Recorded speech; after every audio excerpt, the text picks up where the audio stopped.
Sejam muito bem-vindos, educadores do Colégio Emily, pais, funcionários, convidados, bem-vindos. É com imensa satisfação que nos reunimos nesse espaço de formação para explorar um tema de extrema importância e relevância na área da saúde mental, os transtornos do espectro do autismo, o transtorno do déficit de atenção e hiperatividade, e entre outras comorbidades.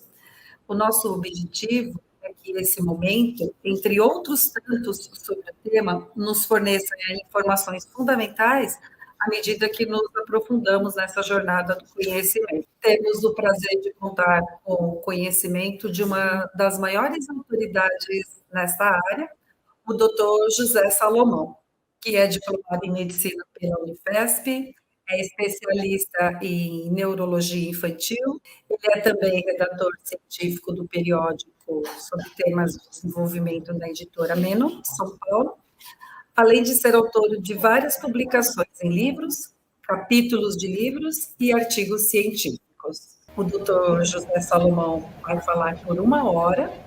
Durante a fala dele, nós soltaremos alguns comentários que vocês podem ir colocando no chat do YouTube.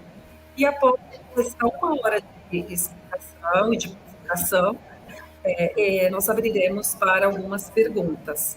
Doutor Salomão, muito obrigada por aceitar nosso convite, por estar aqui conosco, nos ajudando a entender esse tema tão importante.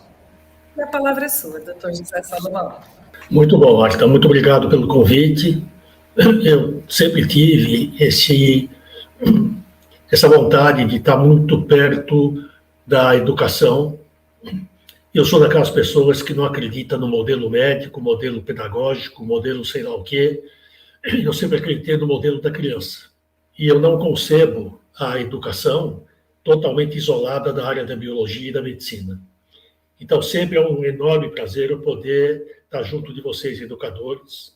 Eu gostaria muito de deixar claro que, como a gente vai falar sobre um assunto extremamente extenso, obviamente não haveria tempo de se aprofundar muito em cada um deles. Então, eu vou tentar fazer um apanhado mais ou menos geral sobre tudo isso e talvez numa próxima oportunidade a gente possa voltar a conversar especificamente sobre um deles. Por que é tão importante a gente discutir isso com a escola hoje? Porque a gente está vivendo um processo de inclusão que, a meu ver, ainda não está bem resolvido. Existem inúmeros problemas envolvidos nisso, e eu acho que eu vou tentar, de alguma forma, mostrar para pais e educadores algumas das características fundamentais dessas condições, desses transtornos, e depois, como você já colocou, se a gente tiver tempo e interesse de quem está nos ouvindo, eu estou à disposição para responder eventuais perguntas.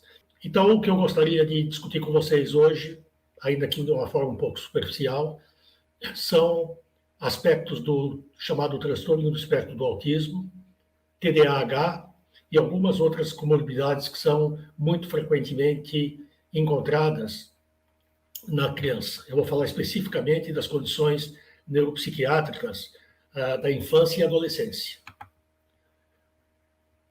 Eu já chamo a atenção e eu quero cumprimentar vocês por terem usado o termo correto, que é o transtorno do espectro do autismo, e não um termo muito incorreto que tem sido usado, que é o transtorno do espectro autista, e que é um erro de tradução, não deve ser utilizado.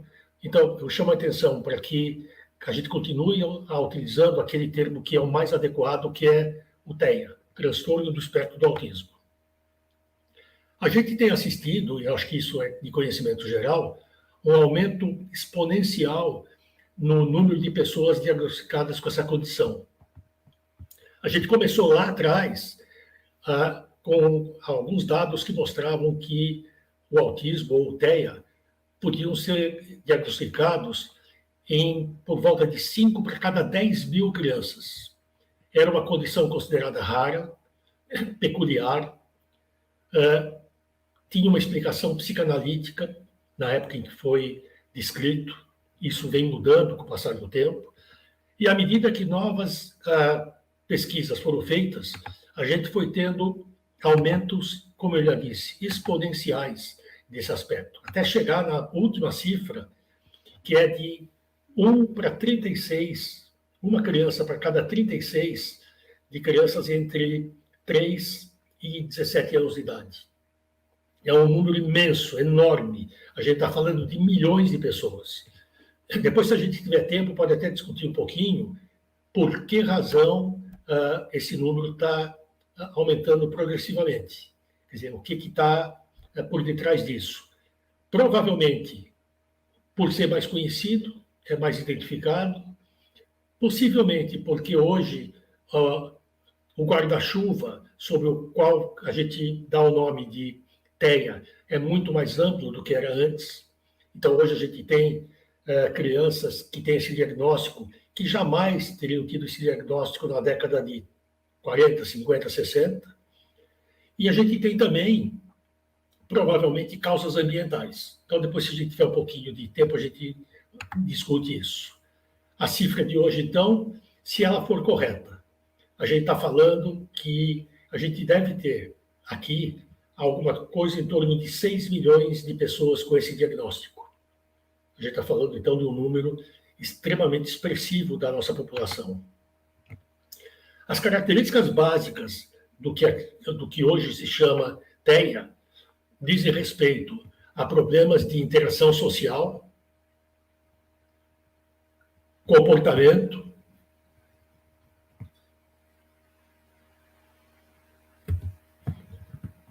comunicação e alterações sensoriais.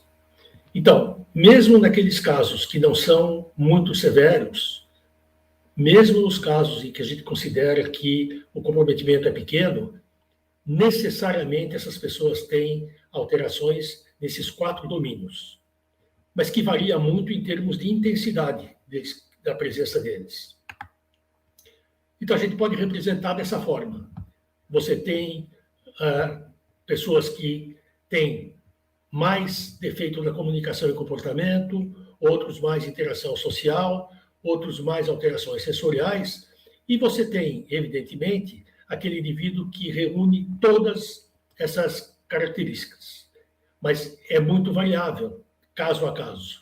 Então, a gente costuma dizer que não existe um autismo, existem múltiplos autismos.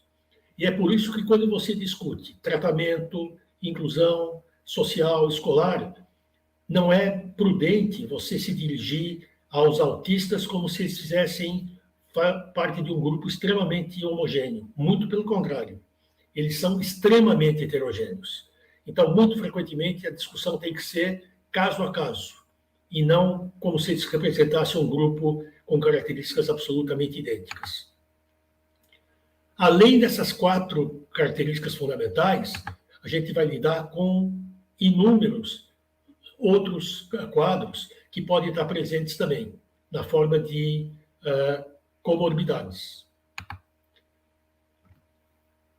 A gente estima que por volta de 30% a 40% de pessoas que têm diagnóstico de TDAH, de autismo, perdão, tem também todos os sinais e sintomas do TDAH.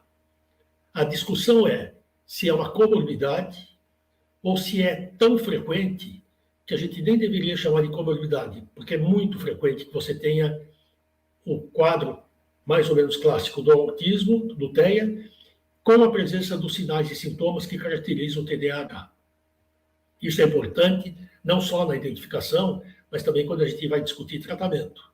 Então, não é infrequente que você tenha que usar o mesmo tratamento do TDAH em pessoas típicas e em pessoas que têm a presença de autismo também.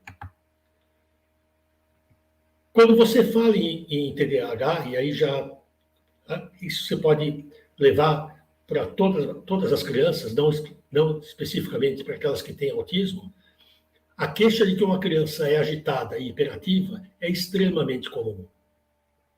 O grande problema é que é um conceito extremamente subjetivo.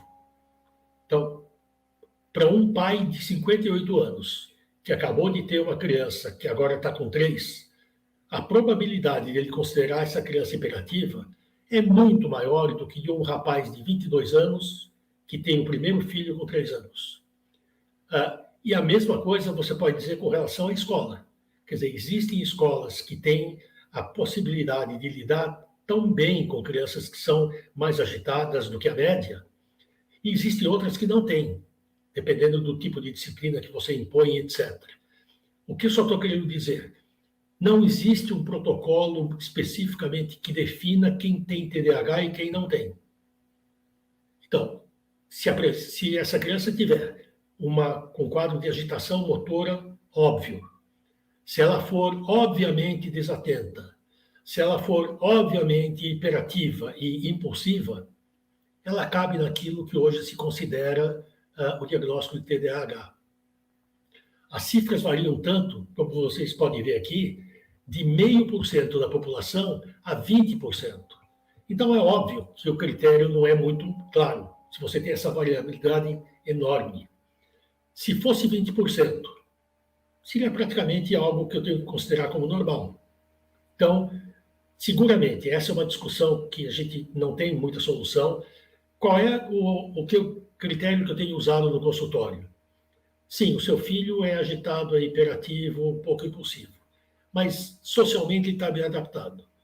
Os comportamentos dele não são disruptivos, não causam transtornos, seja na escola, seja em casa. Eu acho que ele não deve ser tratado. Quando que ele deve ser tratado? Quando essas características forem disfuncionais, seja no aprendizado, seja no comportamento, seja na interação social.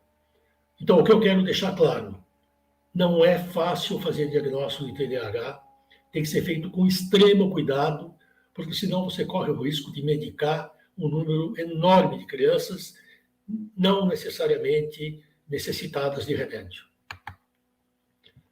Hiperatividade, prejuízo de atenção em pessoas que têm TEA são muito frequentes, como eu disse antes.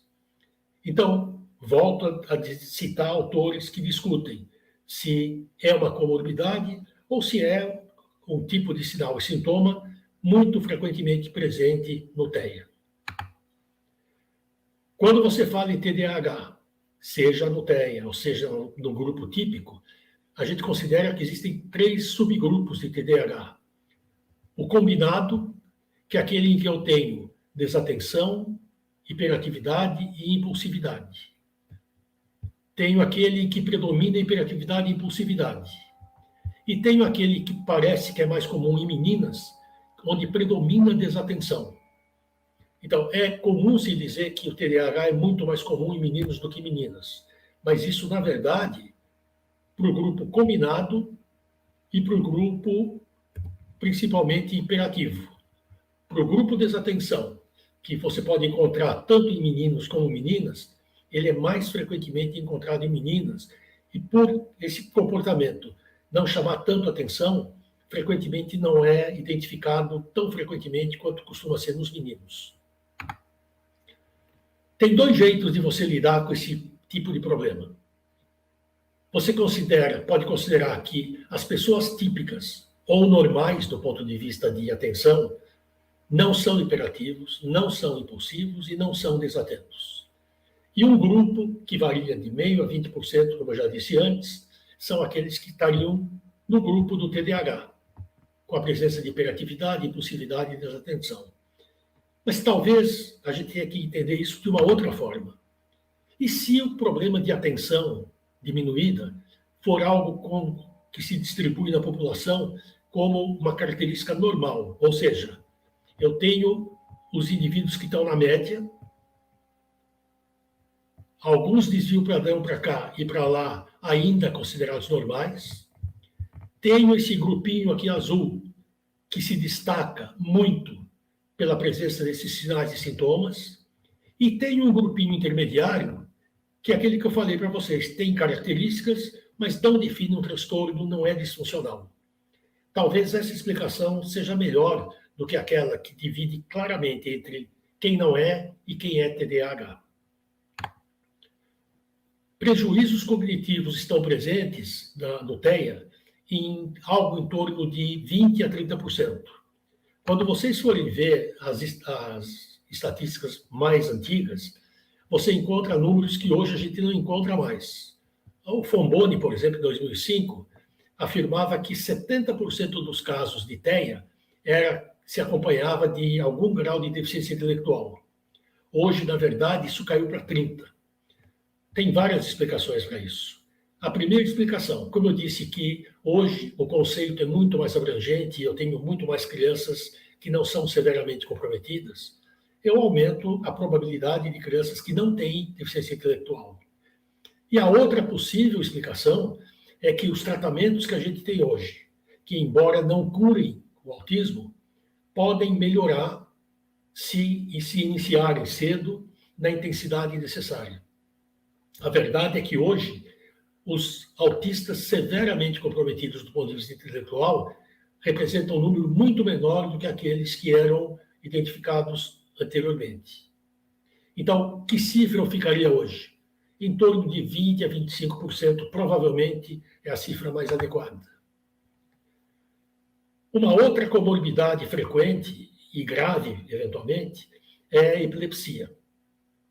Existem vários tipos de epilepsia. Existe aquela crise epilética clássica, que o indivíduo perde a consciência, se debate, fica todo rígido, pode ter relaxamento do esfíncter, morder a língua, mas existem crises epiléticas muito sutis, em que alguma delas, por exemplo, se caracteriza simplesmente por períodos de ausência.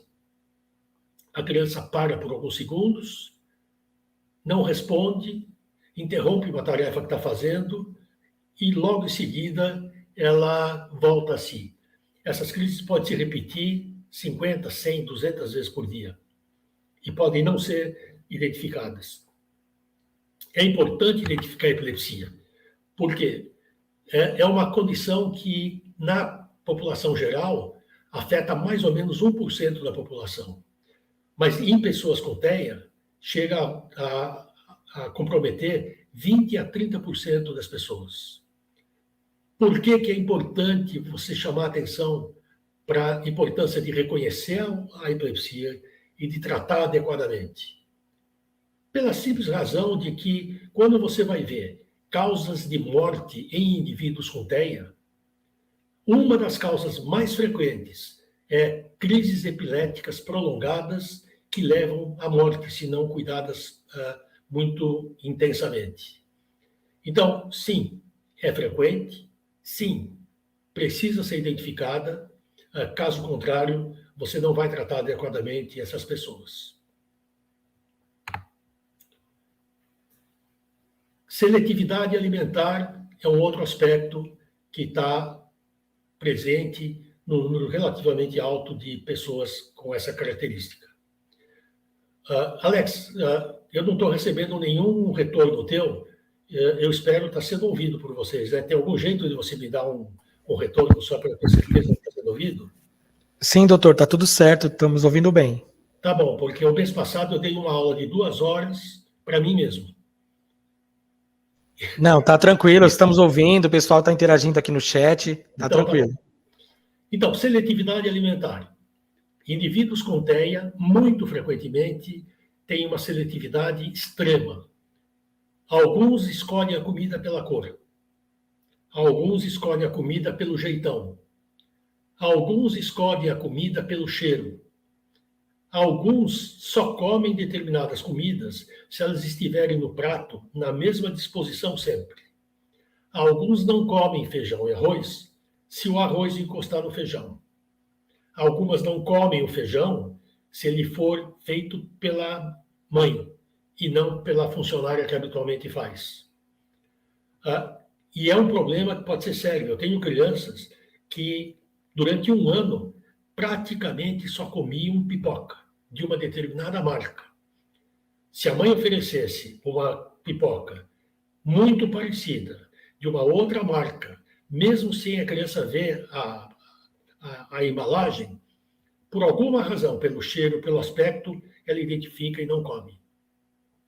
Então, e pode ser um problema seríssimo numa casa, né? Você ter um filho tão seletivo do ponto de vista alimentar. A seletividade alimentar tem várias causas, mas uma das causas é que ela entra dentro do que se chama alteração do processamento sensorial. é muito comum, e hoje faz parte do protocolo básico de identificação do TEA, a presença de alterações sensoriais. Uma forma inadequada de lidar com sons, criança que se tem extremo desconforto quando ouve determinado ruído do liquidificador, do secador de cabelo, crianças que não toleram o choro do seu irmãozinho pequeno, no nível de ter que tampar os ouvidos e ficar desesperado com aquele choro. Tem crianças que o pai te conta que em festas, a hora que começam a cantar o parabéns, ele desaparece, ele entra embaixo da mesa, ele tapa os ouvidos e fica absolutamente apavorado. Uma coisa que é interessante dessa história da alteração sensorial é que ela é muito dependente do contexto. Então, a mesma criança que numa festa fica apavorada quando começam a cantar o parabéns, é capaz de, em casa, pedir para a mãe cantar o parabéns o tempo inteiro. Sons que, num determinado contexto, são altamente irritantes e outros são absolutamente bem aceitos. Por que é importante a gente chamar atenção para alterações sensoriais quando a gente está pensando em que relação tem isso, por exemplo, com a escola? Se você pensar um pouco, a escola não foi feita, na grande maioria delas, para pessoas que têm alterações sensoriais.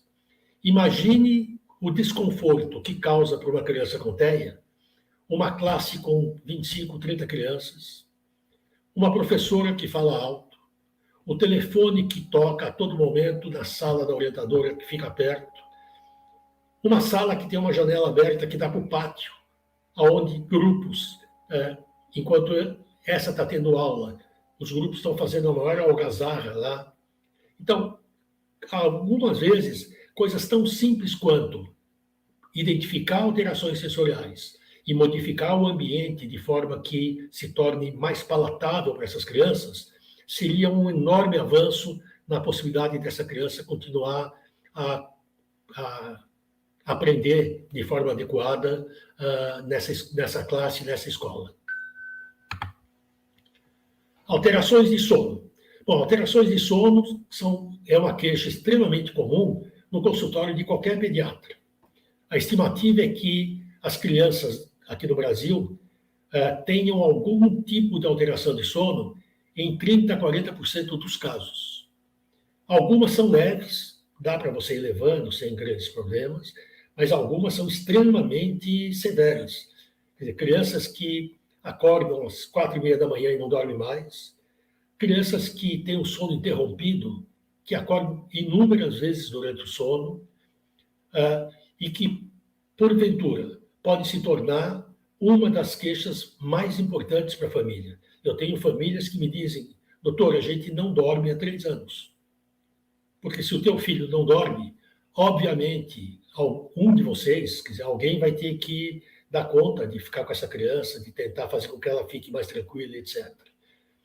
Outras alterações de sono podem estar presentes. Um é o despertar prematuro, a criança vai dormir, e outro é uma dificuldade em conciliar o sono. Então, essas comorbidades necessitam ser identificadas, necessitam ser adequadamente tratadas, para que, no conjunto, essa criança tenha uma vida social minimamente aceitável. Transtorno opositor é uma condição encontrada na população geral, com alguma frequência, mas é muito mais frequentemente encontrada em pessoas com TEA, da mesma forma que quadros de ansiedade. Por muitas vezes, a ansiedade é de tal ordem que passa a ser um dos sinais e sintomas mais evidentes no quadro da criança. E algo que não é comum a todas as crianças, obviamente, autistas, mas que pode ocorrer, que é auto- e heteroagressividade. Se você somar a presença de agressividade, auto e hétero, a forma como essas crianças reagem pouco à dor, não é infrequente que você tenha crianças severamente comprometidas, com lesões severas. Ontem eu vi uma criança que se bate muito na cabeça. E ela está cheia de hematomas.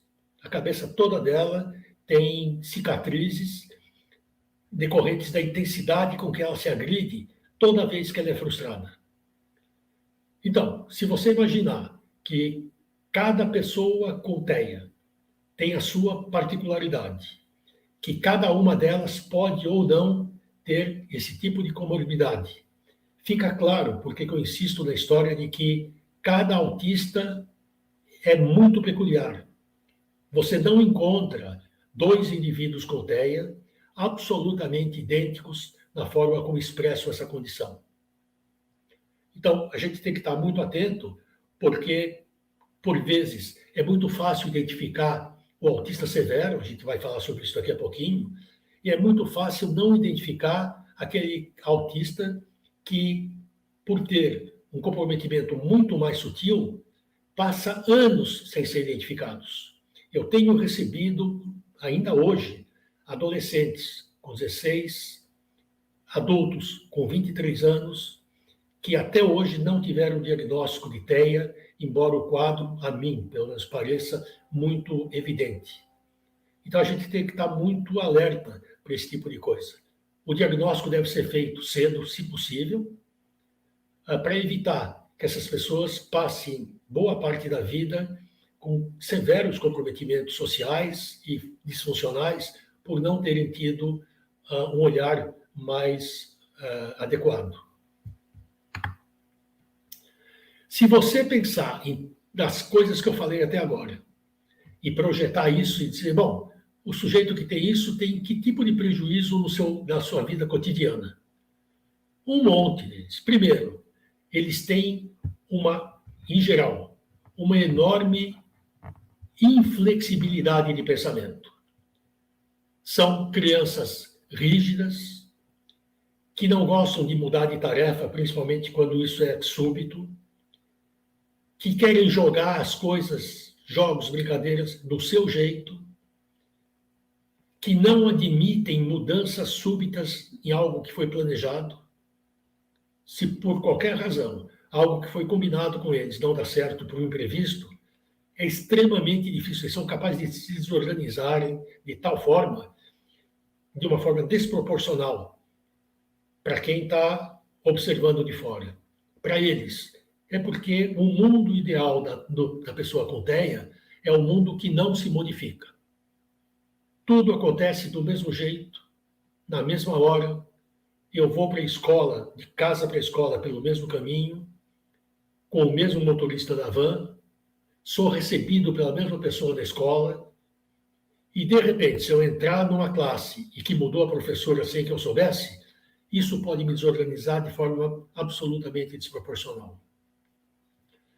Um outro problema que essas pessoas têm, eles não têm o que a gente chama de coerência central. Quando uma pessoa típica olha para uma cena complexa, você vê o todo e, eventualmente, pode até perder um detalhe ou outro. O indivíduo com TEA, não. Ele vê o detalhe e perde o todo. Então, isso numa sala de aula pode levar a grandes problemas. Porque, ao invés de ver o todo de um problema que você está colocando, ele vai ver um detalhe ínfimo que, eventualmente, não tem nem nenhuma importância. Esse indivíduo não tem a coerência central, que é fundamental para que a gente tenha um comportamento socialmente adequado. Essas pessoas também não têm um bom funcionamento das funções ditas executivas, que são aquelas funções que permitem com que você postergue uma recompensa, que você não faça algo que você não deveria fazer, que você não siga o impulso pelo impulso, você consegue reter esse impulso por algum tempo. Então, se vocês forem acrescentando ao que eu falei antes, essas várias disfunções, o comportamento dessas pessoas que parece incompreensível começa a ter um pouco de mais compreensão. Indivíduos com TEA não têm uma coisa fundamental que se chama teoria da mente, que é algo que uma criança normal, por volta de 4, 5 anos, já começa a ter, que é a possibilidade de, ainda que você não diga nada para mim, pelo teu jeitão, pelo teu aspecto, pela forma como você está se conduzindo, eu meio que sei o que você está pensando, ou pelo menos imagino que sim. Se eu não tenho teoria da mente, eu não consigo me colocar no lugar do outro. Se eu não consigo me colocar no lugar do outro, eu não sou empático. Eu sou capaz de tentar ser amigo teu de uma forma absolutamente inconveniente. Eu sou capaz de chegar num grupinho de crianças na hora do recreio que estão falando sobre futebol e eu começar a falar sobre a metafísica da filosofia freudiana e, de repente, eu percebo que ninguém está interessado, ou não percebo que as pessoas não estão interessadas, e me torno meio que um ET, e sou rejeitado pelo grupo, e tenho a sensação nítida de que ninguém gosta de mim. Indivíduos com TEA podem ter, e têm frequentemente, super habilidades, que podem ser ocultas ou não. São muito frequentemente confundidos com crianças com altas habilidades. O que a gente encontra muito frequentemente em crianças TEA? Uma habilidade extremamente precoce de leitura e escrita. Eles começam a ler espontaneamente com 2 anos, 2 anos e meio. Com 3, 4 anos, alguns deles fazem contas de cabeça. Sabem a raiz quadrada e cúbica de uma série de números. Aprendem inglês com extrema facilidade. Simplesmente vendo os cartoons na TV, fazendo alguns joguinhos. E alguns deles aprendem várias linguagens. Simplesmente aprendendo por programas, por desenhos, etc. É uma situação que me deixa muito desconfortável, embora eu viva isso muito frequentemente, receber essas crianças como sendo gênios, crianças com altas habilidades. Então, elas entram um gênio no consultório e elas saem autistas. Claro que não é o fato delas terem essas habilidades que necessariamente apontem para o diagnóstico de autismo. Mas a presença dessas altas habilidades e outras características, como pouca sociabilidade, dificuldade na manutenção do olhar, etc., podem levar você a fazer essa diferença fundamental. Eles são muito inadequados do ponto de vista social.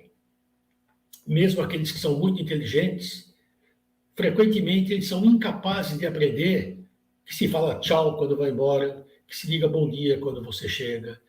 São capazes de falar coisas que habitualmente não seria de se esperar de uma criança inteligente. Ele te vê na rua e olha para você e diz: oi, doutor, como você está velho, gordo e acabado. Que pode ser uma verdade, mas que uma pessoa com o mínimo de pragmática social pensa, mas não fala isso, é capaz de não falar isso. Indivíduos com TEA, muito frequentemente, são muito inadequados do ponto de vista social. E por tudo isso, eles são muito ruins em autodefesa. Então, o mundo do TEA é um mundo muito mais complexo do que a gente imagina, né? E se você não conhece essas particularidades, você não compreende por que eles funcionam de determinadas formas. E compreendê-los é o primeiro passo para poder ajudá-los a vencer essas dificuldades quando possível. Então, hoje a gente considera esse espectro algo que vai desde os níveis muito severos, que é o nível 3, ao nível 2, que é considerado moderado, ao nível 1, que é o discreto. Mas dividindo esses indivíduos dos chamados neurotípicos, eu detesto esse termo, mas é o termo que as pessoas usam, você tem uma zona cinzenta aqui no meio, em que o sujeito não se enquadra nem aqui e nem ali. Que são os casos em que você, por mais que estude, por mais testes que você faça, você vai ficar em dúvidas se esse indivíduo é o jeitão dele ou se ele é um autista nível 1 de alto funcionamento.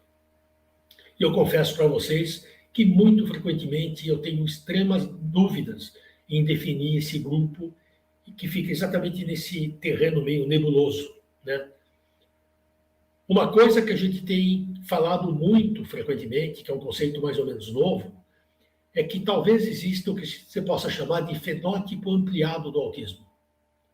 Que é o quê? É aquele sujeito que tem várias características, mas não todas que permitem o diagnóstico. Onde que se encontra muito isso? Em parentes próximos de crianças que são TEA. Então, não é uma experiência rara de você ter uma criança que você faz o diagnóstico pela primeira vez, com 3, 4, 5 anos, e logo em seguida o pai que está ali do lado fala assim, não, acho que você está enganado, ele é igualzinho a mim. E às vezes o problema é exatamente esse. Ele é igualzinho ao pai, que é um TEA de alto funcionamento, que hoje a gente chama de, ele tem um fenótipo ampliado do autismo. Ele não se enquadra nos critérios mais rígidos, mas ele tem um jeitão de autista. Isso não é incomum, a gente encontra isso com uma certa frequência. Mas também eu tenho experiência oposta, de pais que são TEA, mas cujo diagnóstico só é feito no momento em que o filho tem o diagnóstico e o pai se identifica. Às vezes não é nem o pai. Às vezes a mãe me liga no dia seguinte e fala assim, olha só, eu não quis falar nada, mas o pai é igualzinho ele. É um sujeito inibido, socialmente inadequado, não gosta de discutir a relação, é um indivíduo que prefere 1000 vezes ficar trancado em casa do que ter qualquer atividade social, tem movimentos repetitivos, mas até agora não tinha diagnóstico. Então, essa também é uma coisa que pode acontecer. Então, hoje, quando você faz um laudo sobre a criança com TEA, ou adolescente, é necessário que você estabeleça qual é o nível. Porque o nível vai determinar o grau de suporte que esse indivíduo precisa. Indivíduos do nível 3 necessitam de muito suporte a vida inteira. Jamais serão independentes, jamais poderão fazer coisas muito simples do cotidiano. O nível 1 é o indivíduo que vai precisar de um suporte superficial, não necessariamente pela vida inteira.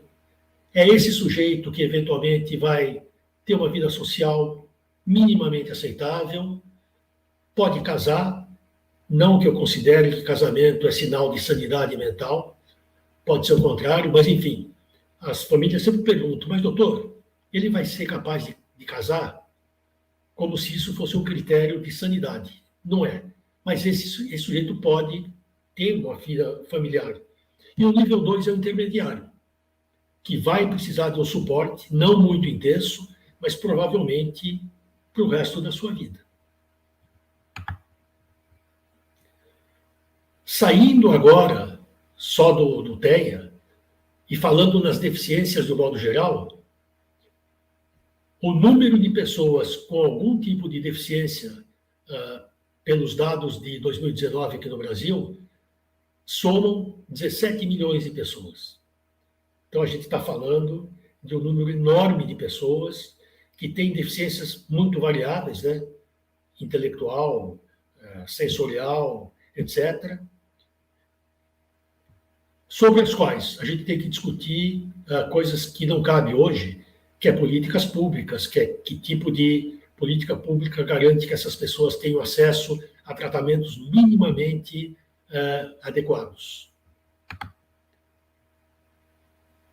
Ficando com a deficiência intelectual, a gente tem praticamente 1% da população no Brasil com deficiência intelectual em algum grau. A gente está falando de quase 19 milhões de pessoas. O que é deficiência intelectual?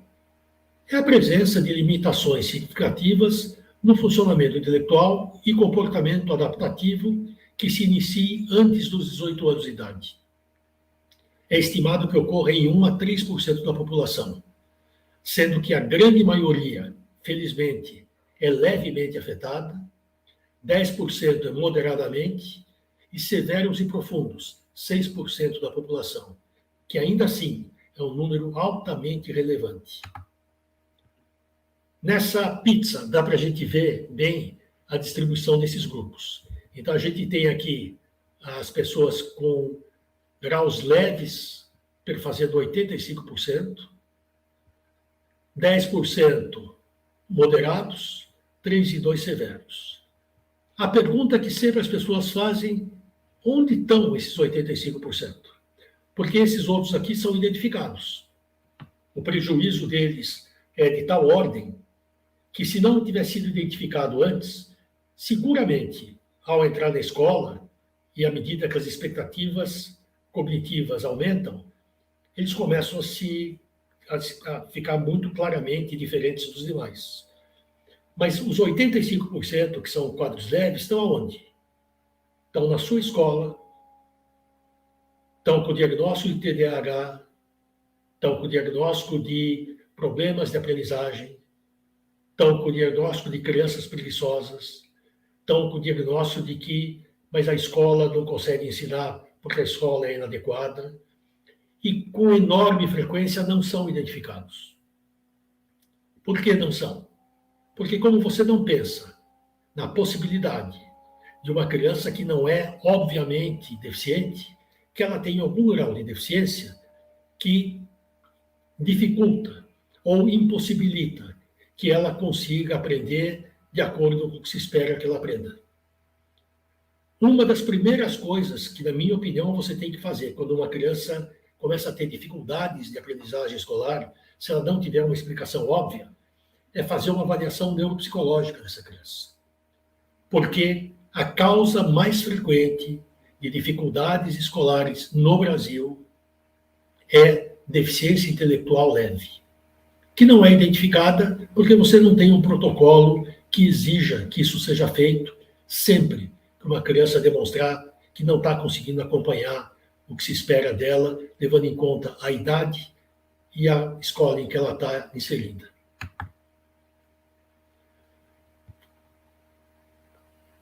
Identificar a deficiência intelectual e identificar qual é o nível de comprometimento é fundamental para que eu possa oferecer a essa criança ou esse adulto um tratamento minimamente aceitável.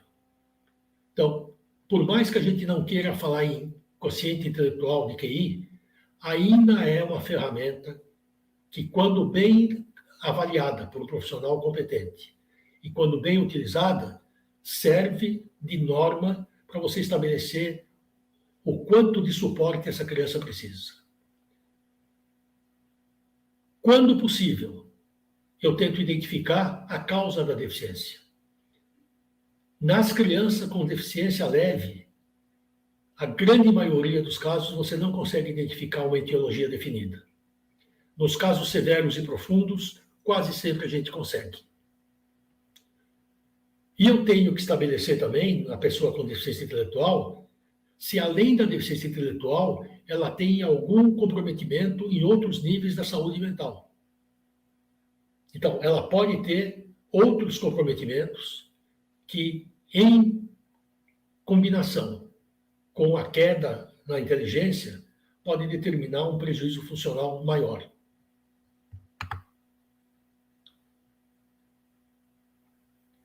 Quando você discute crianças que têm algum nível de dificuldade de acompanhar a escola, e esse número, para mim, é assombroso, as estatísticas feitas no Brasil falam que em 40% da população escolar brasileira há alguma queixa de que a criança, em algum domínio, não consegue se adequar às exigências da escola. Dentro dessas crianças que têm uma dificuldade, só quero chamar a atenção para um dos aspectos, depois eu vou voltar a isso.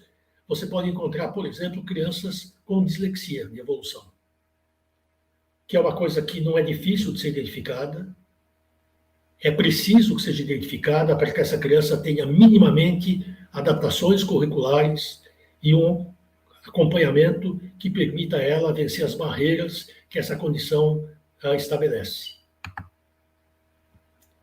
Quando você tem uma criança que não aprende o que se espera, várias perguntas a gente pode fazer.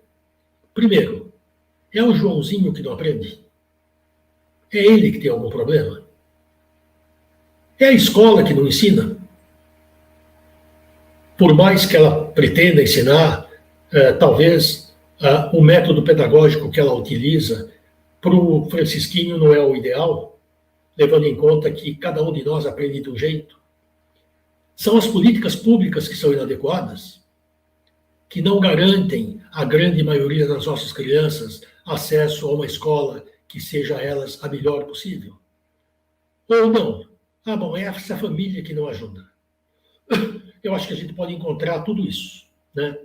Você pode encontrar a criança que tem uma dificuldade inerente que não permite que ela aprenda direito.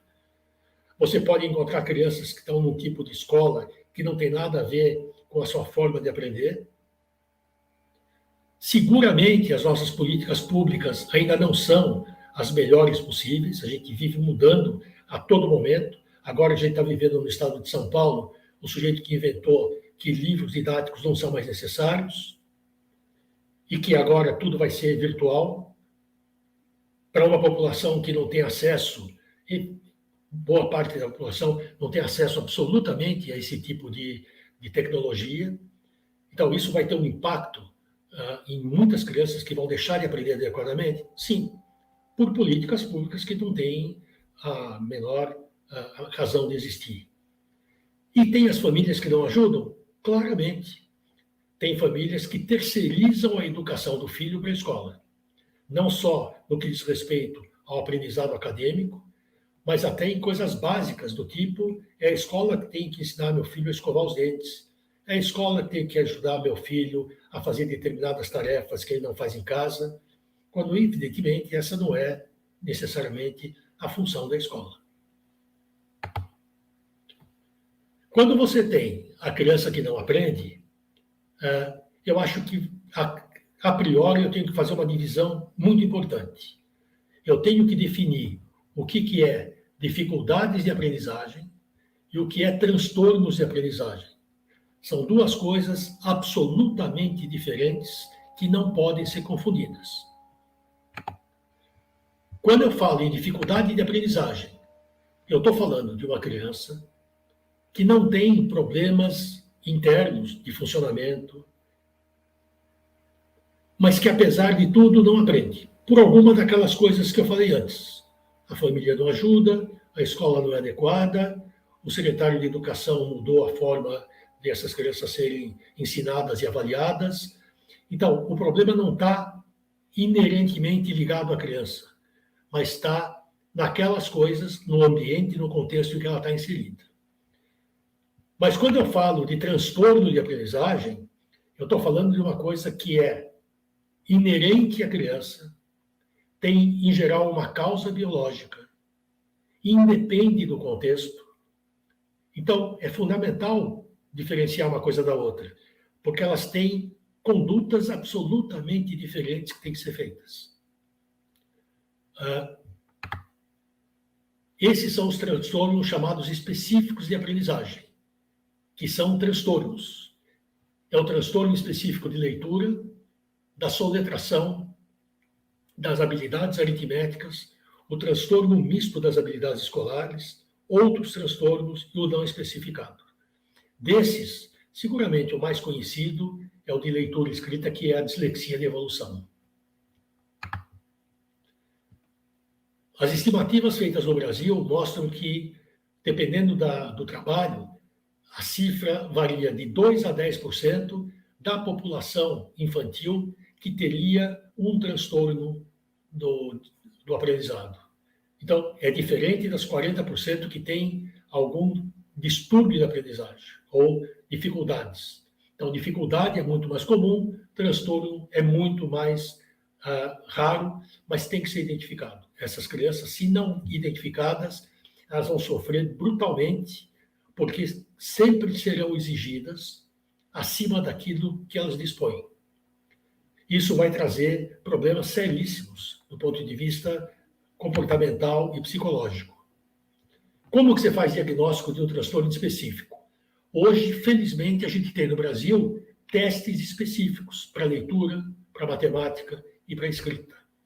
E você pode, através desses testes, definir se aquela criança está naquele ponto que você considera mediano, ou se ela se afasta a tal ponto que você considera que ela tem um transtorno. Isso é fundamental, porque se eu puder comprovar que o Joãozinho tem uma dificuldade específica de aprendizado, teoricamente, essa escola tem que se adaptar a essa criança e não exigir que essa criança se adapte à escola. Eu vou dar exemplos banais.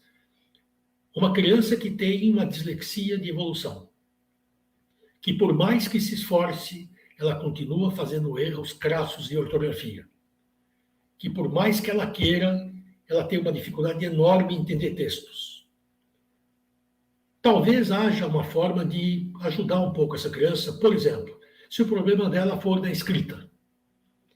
Eu não acho que haja alguma coisa demais se eu permitir que essa criança em particular possa usar um aparelho em que ela digite e o corretor ortográfico do Word, que não é perfeito, corrija isso.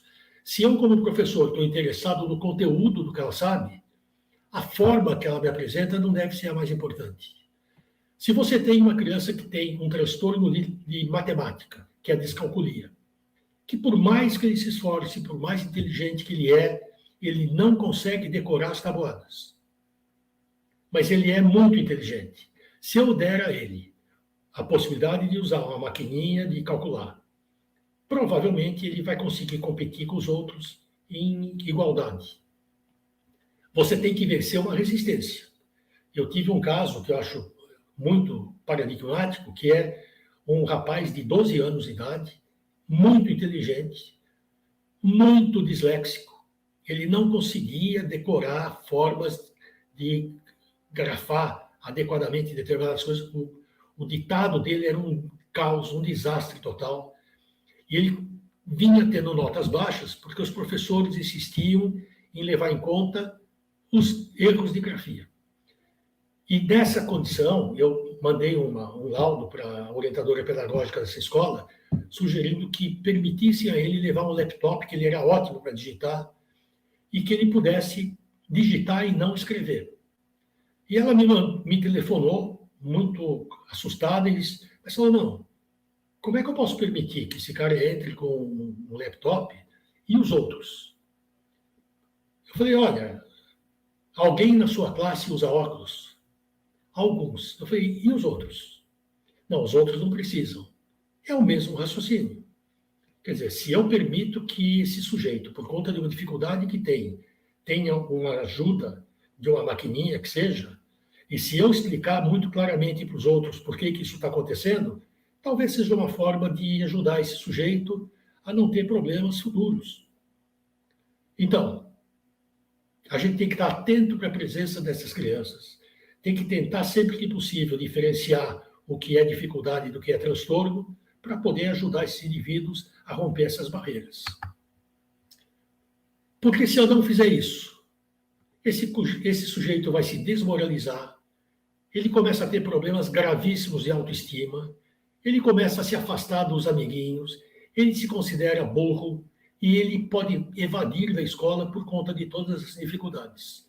Evasão escolar nesse grupo é muito maior do que da população em geral.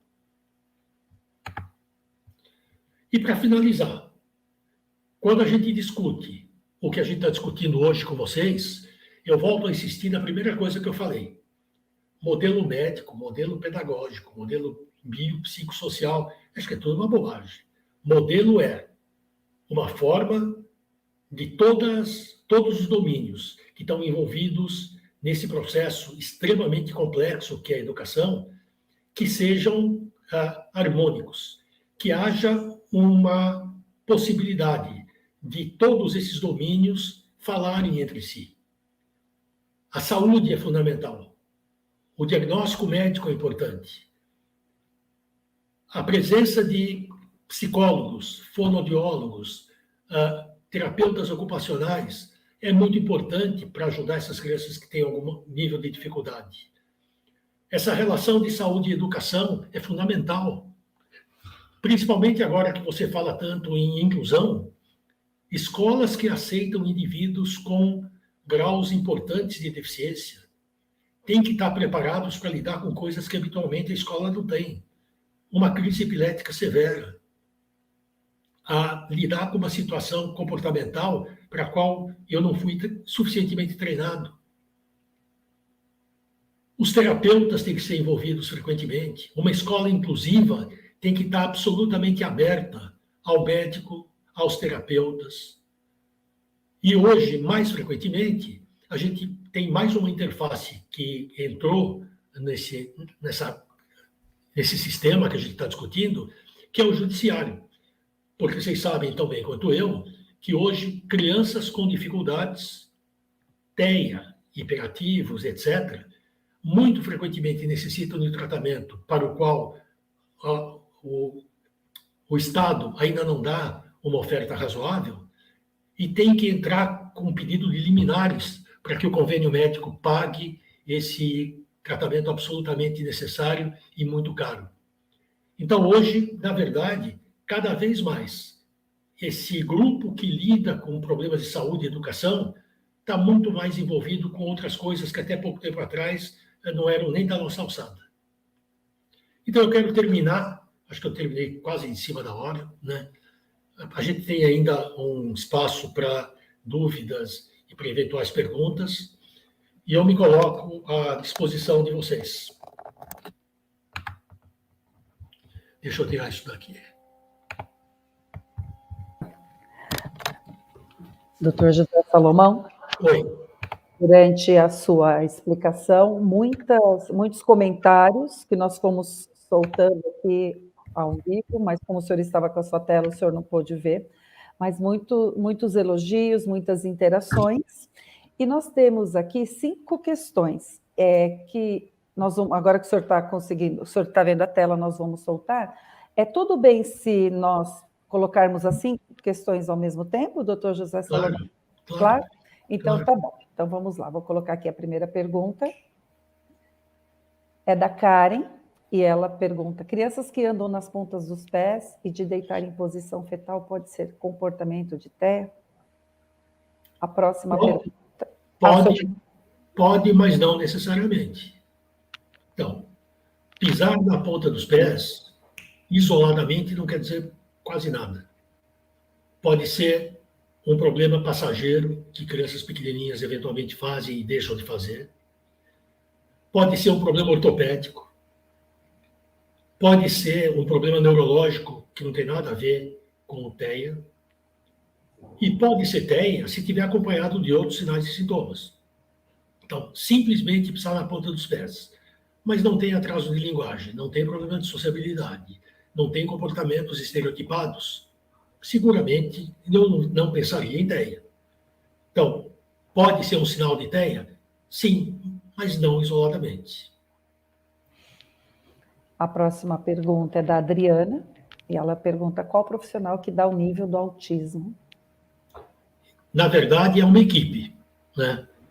Médico e, muito frequentemente, uma neuropsicóloga. Por que a neuropsicóloga é fundamental? O médico não consegue, o médico não tem instrumentos para avaliar de forma muito clara a inteligência de uma criança. O médico não tem a possibilidade de, além da informação da mãe de que ele não é sociável, eu não tenho como medir isso. Então, é muito perigoso você fechar um diagnóstico, quando o caso não é óbvio, sem o auxílio de uma neuropsicóloga.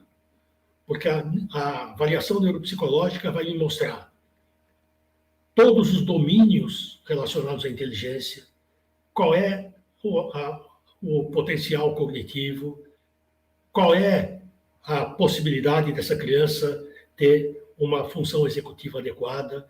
É um mapa de como essa criança funciona.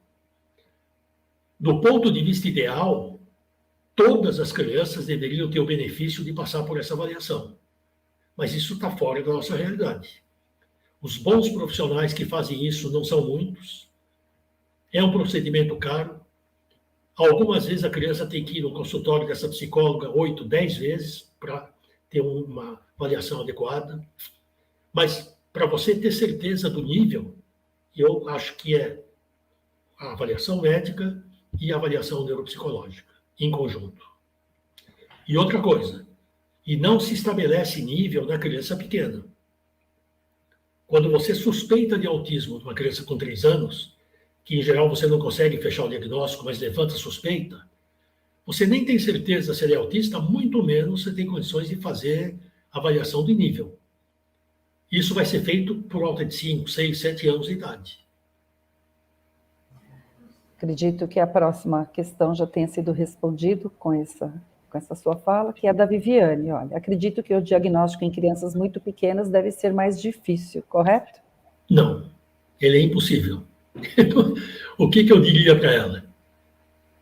Por volta de 1 ano e meio, eventualmente em crianças de 10 meses de idade, você já pode ter evidências do que eu gosto de chamar sinais de risco para. O que é sinal de risco? Um bebê de 1 ano e meio, que não faz contato visual, que não faz tchau, que não aponta com o dedinho, que não bate palmas, que não sorri socialmente. Alguma coisa é provável que esteja errada. É autismo? Pode ser um monte de coisa. Pode ser retardo intelectual, pode ser uma outra condição neurológica, pode ser um monte de coisas. Então, eu sou contra o diagnóstico precoce de autismo. Eu sou a favor da identificação dos sinais de risco e a conduta. Tendo sinal de risco, começa o tratamento. Então, eu acho que esse é o recado que eu gostaria de deixar. Eu tenho dúvidas de que ele é autista, mas ele tem sinais que supõem que trata. Porque se ele não for, ele vai responder rapidamente, de forma muito boa ao tratamento, e aí você para daqui a 6 meses, estoura uma champanhe e tudo bem. Ou ele e começou a ser tratado na melhor idade possível, quanto antes. Tá? Então, diagnóstico precoce, abaixo de 3 anos, eu acho que é um risco enorme. A Camila pergunta, caso a criança não tenha dificuldades de aprendizagem, mas muitas perdas no aspecto social, devemos indicar também a avaliação? Sem dúvida nenhuma. Eu acho que toda vez que você vê uma criança que tem comportamentos atípicos para a idade, se você estiver tendo o bom senso de ver aquilo que é verdade, que é verdadeiro, você não está inventando uma coisa da tua cabeça. Em caso de dúvida, leve para um especialista. Faça uma avaliação neuropsicológica. Ela vai te ajudar enormemente a ou te tranquilizar, não, é só o jeito dele, ou sim, ele tem uma dificuldade que quanto antes você começar a tratar, melhor. A Vanessa pergunta se é possível o adolescente ser diagnosticado com esquizofrenia e ser autista também. Sim. O que a gente tem encontrado? Crianças que têm autismo, que na adolescência ficam esquizofrênicas.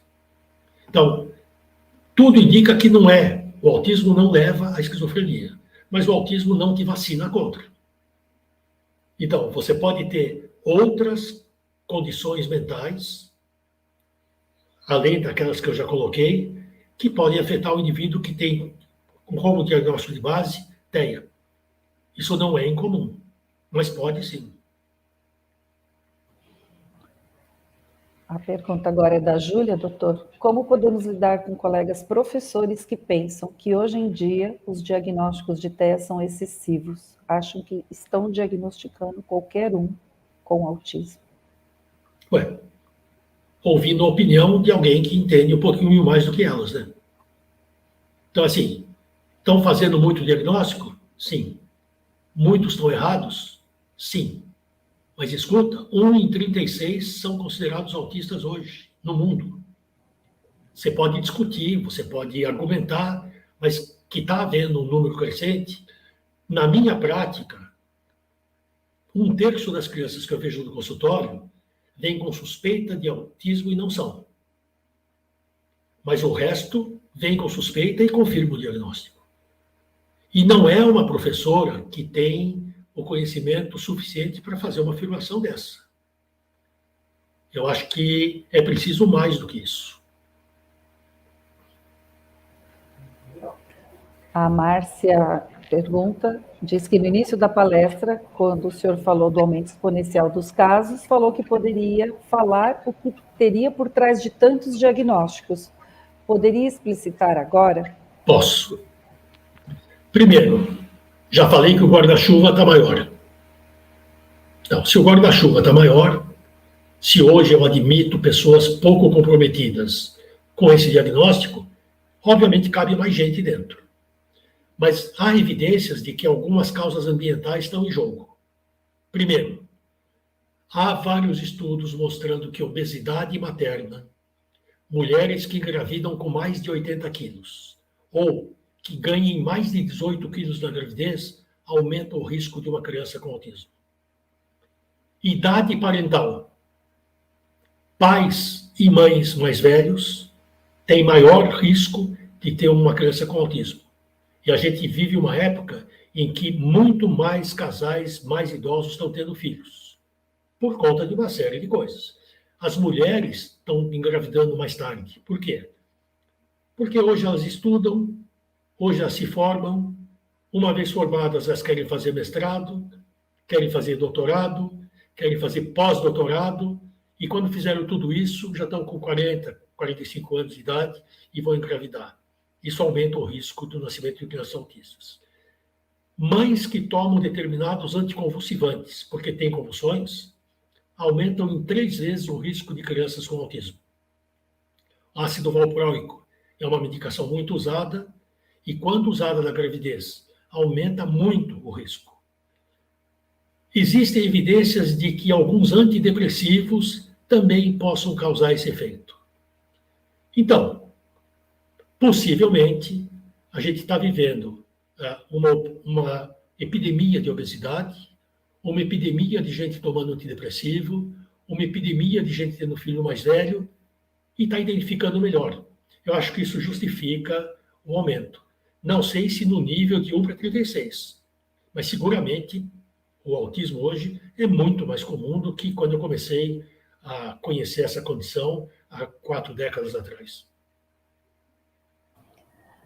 A Amanda gostaria de saber como nós professores que ficamos tanto tempo com as crianças, podemos identificar se uma criança pode estar tendo epilepsia leve. O único jeito é você conhecer o que é isso. Eu costumo dizer que você não reconhece o que você não conhece. Então, a partir do momento que eu despertei essa dúvida em você, vai dar uma estudada em epilepsia. Se você entrar na internet, no YouTube, tem todos os tipos de epilepsia para você assistir. Então, ótima a tua curiosidade. Vai lá e põe ausência, põe crise convulsiva de pequeno mal, você vai ver claramente. Compete a você fazer o diagnóstico? Não. Compete a você levantar uma suspeita e falar para a família, olha, eu não sei o que está acontecendo com o Joãozinho, mas ele tem uns períodos durante a aula que eu acho que ele aparentemente está meio desligado. Não seria bom a senhora conversar com o seu médico sobre isso? A professora, lamento te informar, tem que ser uma neurocientista, porque ela lida com o cérebro da criança. Não é possível você admitir que você seja uma boa professora se você não conhecer minimamente como funciona a cabeça de uma criança. E eu sei que a formação da professora hoje não corresponde àquilo que a gente gostaria que fosse, lamentavelmente. E quando você discute a inclusão, é muito comum você dizer que a professora que se vira com essa criança, né? Talvez uma professora que não saiba o que é o TEA, não saiba como eles funcionam. Então, inclusão, sem dúvida nenhuma, na medida em que a escola, os professores, etc., estejam adequadamente preparados. Ainda sobre a epilepsia, a doutora Érica pergunta por que a crise de ausência da epilepsia pode levar ao óbito? Não, são duas coisas. Crise de ausência não leva ninguém a óbito. Crise convulsiva, clássica, de longa duração, pode, porque o cérebro entra em hipóxia com pouco oxigênio, e se for muito prolongada, e se a criança ou adulto vomitar durante a crise e aspirar o vômito, isso pode causar morte, em qualquer pessoa, inclusive em pessoas com TEA. A ausência não, a ausência é um tipo completamente diferente de crise, jamais levaria à morte. Temos só mais 2 perguntas. Dr. José Salomão, a Rosiane gostaria de saber se há necessidade de se fazer mais de uma avaliação neurológica e, se sim, em quanto tempo? Não, depende do quadro clínico presente. Quer dizer, uma avaliação médica, seja neurológica, psiquiátrica ou qualquer outra, é uma fotografia de um momento.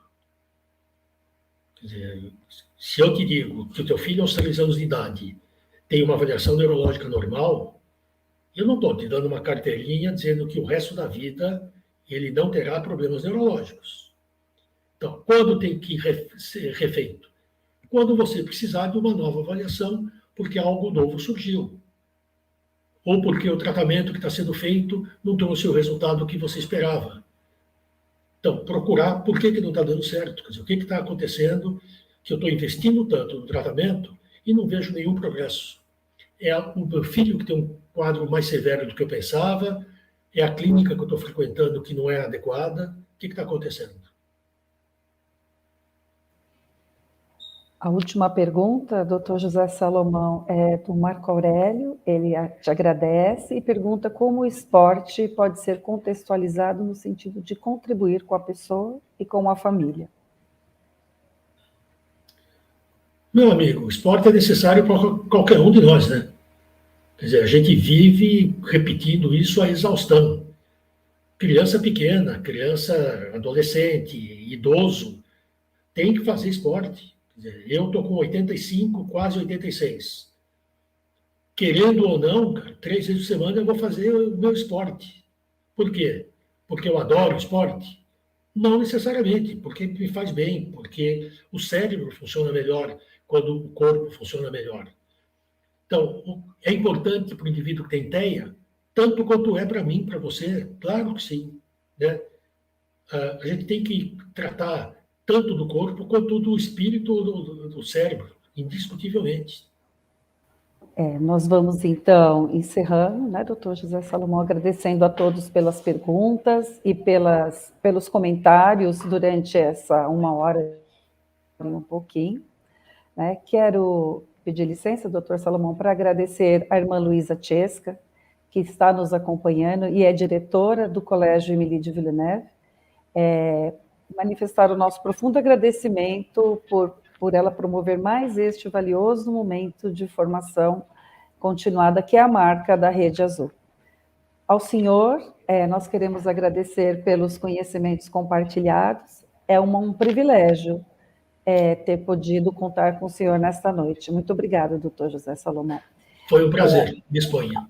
Obrigada. Algumas pessoas perguntaram durante a transmissão e gostaria de dizer que o doutor José nos autorizou a deixar essa apresentação disponível no YouTube para aqueles que não puderam nos acompanhar ao vivo e para aqueles que quiserem assistir novamente. Muito obrigado por sua generosidade, doutor José Salomão. Muito obrigada. E agradecer, por fim, a todos por estarem presentes e por valorizarem a importância da formação continuada.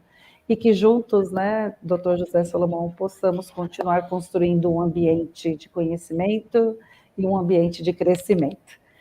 Muito obrigada mais uma vez a todos e tenhamos uma excelente noite. Tchau, tchau. Boa noite, tchau. Boa noite, muito obrigada.